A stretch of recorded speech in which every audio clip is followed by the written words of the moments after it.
I'm going to talk to you a little bit about how I started in the restaurant business, and then I'm just going to run through a series of slides which show what we think that the key characteristics of a successful casual dining brand are and how we've applied that to Cabana.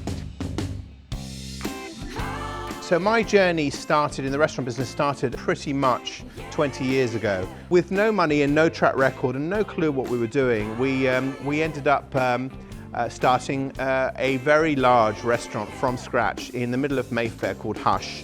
You have to recognize what your weaknesses are and then fill them with people that are better than you at doing those kind of jobs. So we did that fairly instinctively because we didn't know any better.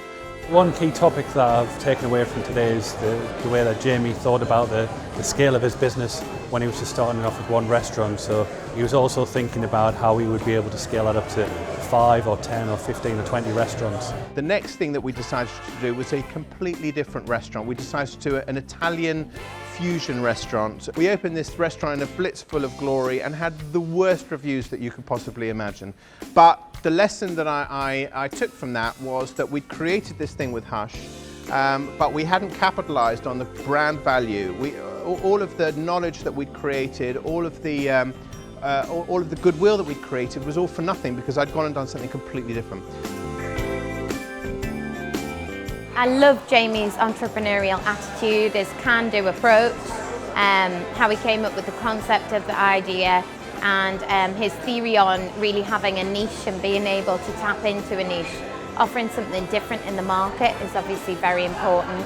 He was passionate about what he wanted to do, but he didn't just pop up a restaurant on the high street. He went to Brazil and learnt the way that the Brazilians did things, fine-tuned that for the British market.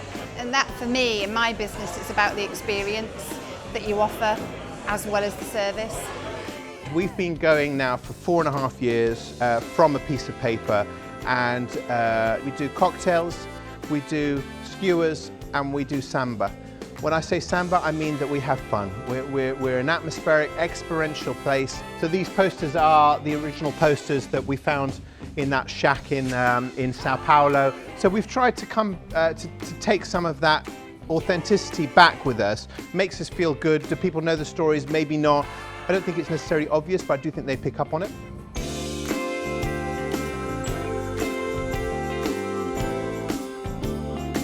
We're really, really lucky to have the Entrepreneurs Forum in our region, to have access to support, mentoring, and also fantastic events where you can meet other like-minded business people.